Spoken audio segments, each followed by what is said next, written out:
Hello guys, तो मैं ले आया हूँ बॉडी बिल्डिंग की बहुत सारी नई अपडेट्स। और आज की फर्स्ट अपडेट में बात करते हैं सैमसन टाडा की, जो कि गेटिंग बैक टू वर्क हो रहे हैं। मतलब अपने काम पे दोबारा लग गए हैं और ऑफ सीज़न स्टार्ट करने वाले हैं। बट किसके साथ, ये एक बहुत ही बड़ा क्वेश्चन है, क्योंकि अभी तक इन्होंने कुछ रिवील ना ही करा है और ना ही ये किसी के साथ देखे गए हैं। तो किसी को भी नहीं पता गाइस कि इनको कौन ट्रेन करने वाला है। और लोग यही बोल रहे हैं कि हो सकता है पूरे सीज़न में इनको इनकी वाइफ ही ट्रेन करें। But is that the good thing? Is she capable enough? मतलब हम क्वेश्चन इस तरह से कर रहे हैं गाइस, क्योंकि अभी तक उन्होंने किसी भी एथलीट को इस तरह से पहले ट्रेन नहीं करा है। और इतना बड़ा रिस्क ले लेना, specially when you are coming at third spot. तो एक र्यूमर और उड़ रहा है, उसके बारे में अभी इस अपडेट में बात करते हैं। पहले यहाँ पर ये अपडेट देख लेते हैं। तो यहाँ पर गाइस इनकी बैक टोटली डिफाइंड लग रही है, बहुत अच्छी डिटेल लग रही है। और यस, इंप्रूवमेंट्स आ रही है। जो लोग कहते हैं ना कि सैमसंग अपनी बैक पर इंप्रूवमेंट्स नहीं कर रहे हैं, वो बिल्कुल ही गलत है गाइस। मतलब वो पहले कभी बात थी।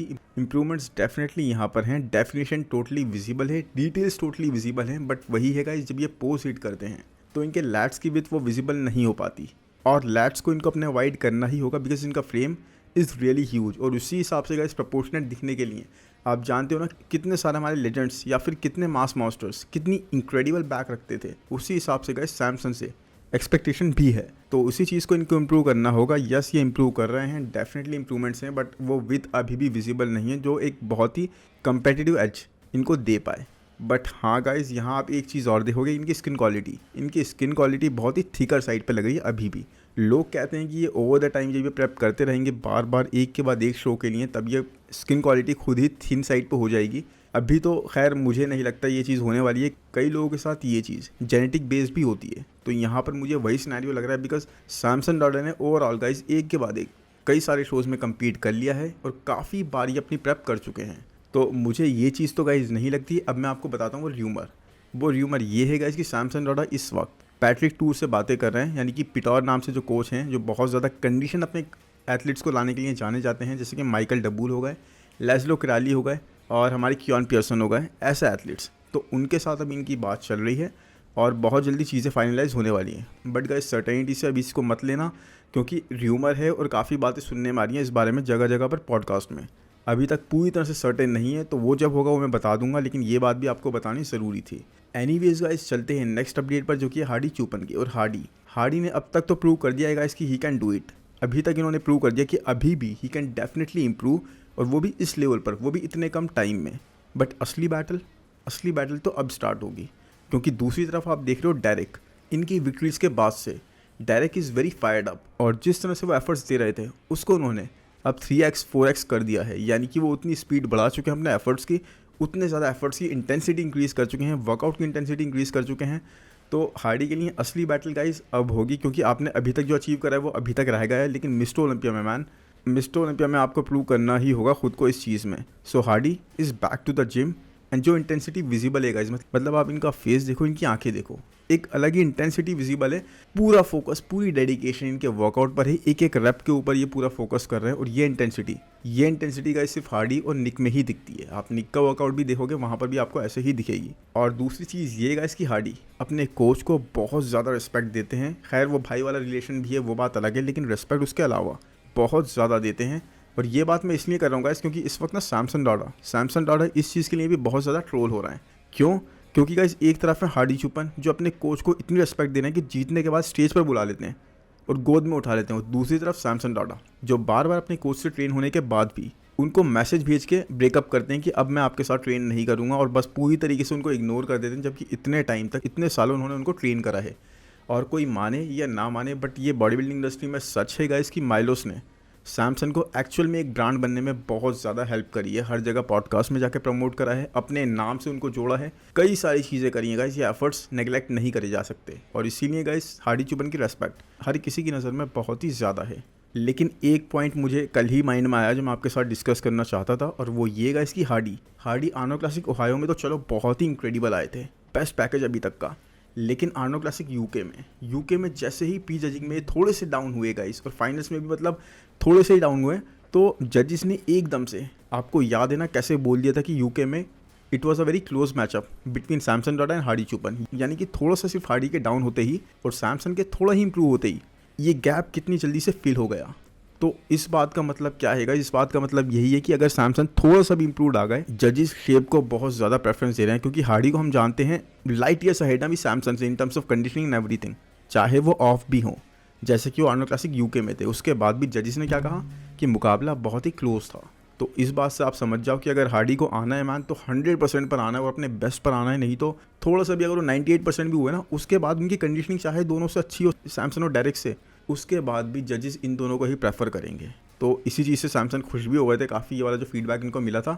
लेकिन हार्डी के लिए मुश्किलें यहाँ ख़त्म नहीं होती हैं गाइस, इसीलिए मैंने बोला कि अभी तक जो करा वो करा, लेकिन असली बैटल अभी बाकी है।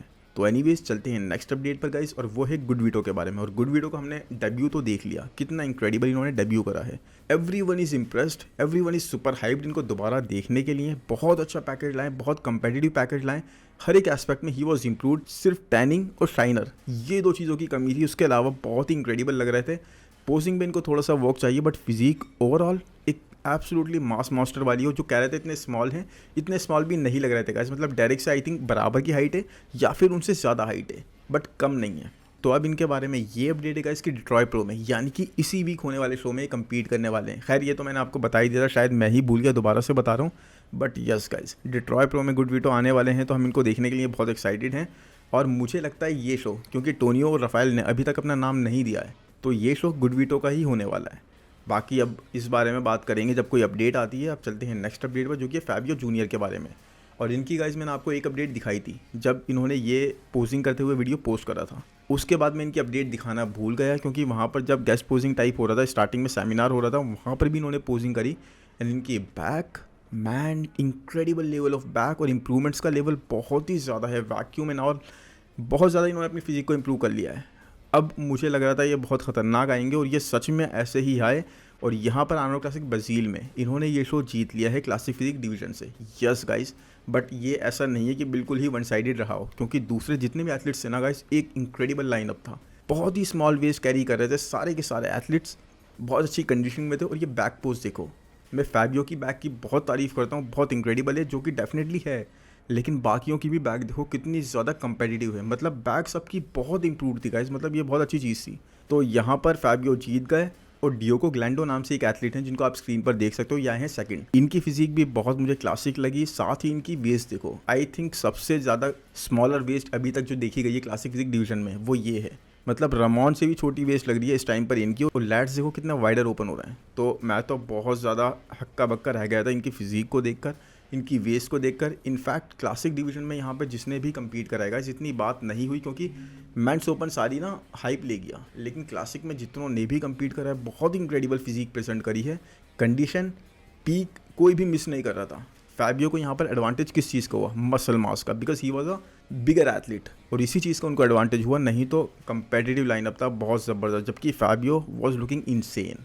एनीवेज गाइस, चलते हैं नेक्स्ट अपडेट पर, जो कि है टेरेंस रफिन की। तो टेरेंस रफिन लास्ट ईयर के मिस्टर ओलंपिया में फाइनली टॉप 5 में फिर से अपनी जगह बना पाए थे, और उसके बाद भी गाइस उनके पास ऑलमोस्ट 10 से 12 पाउंड्स का वेट कैप बचता था यूटिलाइज़ करने के लिए, क्योंकि साल के ख़त्म होने से पहले ही, यानी कि मिस्टर ओलंपिया के आने से पहले ही टेरेंस ने बोल दिया था कि मैं कोई जल्दी में नहीं हूँ अपनी वेट कैप को यूटिलाइज़ करने के लिए। मैं हल्के हल्के इस चीज़ को करूँगा जब मुझे लगेगा सही, और जहाँ जहाँ मुझे करना चाहिए। मुझे ऐसा नहीं करना कि मैं बहुत ज़्यादा ऑफ सीज़न ले लूँ, एकदम से बिल्कुल फिल्ड अप होकर आ जाऊँ और वो सही जगह पर ना हो। तो टेरेंस ने यही करा, 5th प्लेस उन्होंने लास्ट ईयर क्रैक करी। और अब देखो उनकी इस अपडेट में, मैन आप बिलीव नहीं करोगे how big he is looking. आप देखो किस तरह का ऑफ सीज़न है ये। टेरेंस आई थिंक इस वक्त अपने सबसे बिगेस्ट पे हैं। 200 पाउंड्स इन्होंने इस अपडेट में बताया है कि 200 पाउंड को ये टच कर चुके हैं, और इनका वेट कैप है 187 पाउंड्स, यानी कि 13 पाउंड्स इनको कम करने पड़ेंगे। अब ये अपना ऑफ सीज़न ख़त्म करने वाले हैं। लेकिन यस, आप देख लो किस कदर मैसिव ये लग रहे हैं, कितनी ज़्यादा मास इन्होंने अपने फ्रेम पर ऐड कर ली। और आई थिंक गाइस टेरेंस रफिन का ये बेस्ट पैकेज होने वाला है स्टेज पर इस बार। लेकिन इनको बेस्ट ही लाना पड़ेगा, बिकॉज लास्ट ईयर भी ये बेस्ट लाए थे, उसके बाद भी 5th पर ही आ पाए थे। और इस साल लाइनअप में और ज़्यादा चेंजेस हैं। इस साल वेस्ली विज़र्ड्स एकदम से 2nd 3rd प्लेस के लिए दावेदार बन चुके हैं। तो देखो इसका मतलब सीधा ये है कि ये धकेले जाएंगे, और धकेले जाएंगे अगर ऐसे ही आते हैं तो फिर 6th पर 7th पर बहुत सारी प्लेसिंग से गाइज एक से एक इंक्रेडिबल एथलीट आ रहा है। तो वही है गाइज, मुझे लग रहा है ये जो अप्रोच फॉलो कर रहे हैं इस वक्त, बहुत सोच समझ के बहुत सही अप्रोच फॉलो कर रहे हैं। एक बिल्कुल ही नया पैकेज हमें देखने को मिलेगा टेरेंस का, बिकॉज ऐसा ऑफ सीज़न हमने टेरेंस के साथ कभी नहीं देखा। इतना ज़्यादा फुल ब्लोन मैसिव बल्कि टाइप वो कभी भी नहीं होते। एनीवेज गाइस, चलते हैं नेक्स्ट अपडेट पर, जो कि है हंटर लब्राडा की। और हंटर तो जैसे इस साल पूरी तरह से सुर्खियों में बने हुए हैं, बिकॉज हंटर इज़ ग्रोइंग। और यही नहीं, Hunter is growing and growing and growing and growing. मतलब हंटर रुकने का नाम नहीं ले रहे हैं। Being the biggest he has ever been, इतने ज़्यादा बिगर ये हो रहे हैं। अभी इनके बाइसेप का नाप भी लिया गया था, जहाँ पर इनके बाइसेप का साइज़ आएगा इस 23 इंचेस। 23 इंचेस मतलब समझ रहे हो आप कितने ह्यूज इनके आर्म्स हो चुके हैं। अब इनका टारगेट पता क्या है, इन्होंने एक पॉडकास्ट में बताया इनका टारगेट है कि टैम्पा प्रो में लास्ट टाइम जो इनकी कंडीशनिंग थी, जो कि इंक्रेडिबल थी, जैसी ये दोबारा नहीं ला पाए थे, not even in Texas pro और not even in Mister Olympia of last year. तो टैम्पा प्रो की कंडीशनिंग 10 से 12 पाउंड ज़्यादा मसल मास के साथ ये लाना चाहते हैं। अब देखो कितना इंक्रेडिबल पैकेज वो हो जाएगा, बिकॉज टैम्पा प्रो का पैकेज इनका बहुत अमेजिंग था, बहुत ही ज़्यादा बढ़िया था। कंडीशनिंग पीक पर थी, हर एक चीज़ ना सही जगह पर प्लेस हो गई थी। अब उसी पैकेज में 10 से 12 पाउंड इनको बड़ा समझ लो आप, कितने खतरनाक हो जाएंगे। बाकी इन्होंने पॉडकास्ट में ये भी बताया कि टेक्सास प्रो में जाते जाते इनके साथ कुछ चीज़ें गलत हुई और मिस्टर ओलंपिया में इनकी फिजिक ने मिस्टर ओलंपिया में जाते जाते बिल्कुल ही रिस्पॉन्ड करना बंद कर दिया था। तो इस बार ये चेक्स और ज़्यादा टाइटर रख रहे हैं और ज़्यादा ध्यान दे रहे हैं चीज़ों पर, अपनी डाइट पर बहुत ज़्यादा ध्यान दे रहे हैं। और यस, एक बात हंटर रियलाइज़ नहीं कर रहे हैं गाइस कि हंटर, जिस दिन हंटर ने रियलाइज़ कर दिया ना कि एक मिड सेक्शन उनका अगर अच्छा हो गया, बिकॉज मिड सेक्शन उनका ऐसा ही होता जा रहा है और थोड़ा हर्निया भी लगने लगा मामूली सा, और साथ में वो वॉश्ड आउट से लगते हैं। तो अगर मिड सेक्शन इनका थोड़ा सा अच्छा हो गया गाइस, इनके बहुत अच्छे चांसेस और ज़्यादा बन जाएंगे, बिकॉज फिजिक में कोई कमी नहीं है। अब तो फिजिक बहुत अच्छी होती जा रही है टैम्पा प्रो के बाद से, मतलब improvements are visible, very much visible. तो अगर इनको और प्लेसिंग अपनी ऊपर करनी है तो अपने मिड सेक्शन पर भी काम करना पड़ेगा, नहीं तो फिर आई थिंक हंटर को क्रिसो ने बिगाड़ दिया। वो मिड सेक्शन ट्रेन नहीं करते, मिड सेक्शन पर ध्यान नहीं देते, वैसे ये भी मिड सेक्शन पर ध्यान नहीं दे रहे हो, पूरी तरीके से बल्कि मैसिव होते जा रहे हैं। लेकिन वही है, मिड सेक्शन दोनों को ट्रेन करना पड़ेगा बॉस। एनीवेज, चलते हैं नेक्स्ट अपडेट पर, जो कि है नाथन डियाशा की। और नाथन डियाशा काफ़ी लंबे टाइम से ना किसी न्यूज़ में नहीं है, बिकॉज कोई अपडेट वो पोस्ट नहीं कर रहे थे। और इस साल जो अभी उन्होंने अपडेट पोस्ट करी है, उन्होंने हमें बताया है कि वो अपनी प्रेप स्टार्ट कर रहे हैं। यस गाइस, इस वक्त वो ट्रेन कर रहे हैं बॉस ऑफ आउटलो के साथ, यानी बॉस आउटलो नाम से जो कोच हैं उनके साथ। और नाथन ने यहाँ पर कहा कि ऑफ सीज़न का उनके कोच के अकॉर्डिंग ये उनका बेस्ट लुक है। मतलब ऑफ सीज़न में इतने अच्छे वो कभी नहीं दिखे, जबकि नाथन इस चीज़ से खुश नहीं है। वो कह रहे हैं कि मुझे तो ऐसा ही लग रहा है, लेकिन हाँ, अगर मेरे कोच ने बोला है तो इस बात को मैं मानता हूँ और मैं रियलाइज़ करता हूँ और मैं इसके साथ आगे बढ़ता हूँ। और इस बार मैं ज़्यादा पोस्ट अपलोड नहीं करूँगा, मैं अपनी फिजिक अपडेट भी नहीं दूंगा जैसे मैं हमेशा दे देता था, और आपको स्टेज पर ही देखने को मिलेगा मेरा नया पैकेज। बाकी इस वक्त ये बहुत ज़्यादा बल्कि लग रहा है इन अपडेट्स में, बट फिर भी गाइस, मसल हार्डनेस का इल्यूजन जो इनके साथ है, या मसल मैच्योरिटी कह लो, वो चीज़ अभी भी इनके साथ है। वो चीज़ बिल्कुल भी ख़राब नहीं हुई, ये बहुत ही अच्छी बात है। इनकी फिजिक में मसल हार्डनेस, मसल मैच्योरिटी दोनों इन्होंने इंटैक्ट रखी हुई है। और बहुत ही पुराने, बहुत ही मंचे हुए एथलीट ने, जब भी इनकी मसल मैच्योरिटी इतनी ज़्यादा हो गई, ये कम्पीट कर करके बहुत ही सालों से कम्पीट कर रहे हैं। तो ओवरऑल गाइस, लास्ट ईयर ये 3-4 शो लाइन से जीते थे जब ये प्रो शो में कम्पीट करना इन्होंने स्टार्ट करा था। और इस साल तो he is coming in bigger and better, मतलब मोर डेंजरस होकर आ रहे हैं ये। और आना भी पड़ेगा गाइस, मतलब ये रिक्वायर्ड है बहुत ज़्यादा, क्योंकि इस बार इतनी अपॉर्चुनिटीज़ हैं नहीं।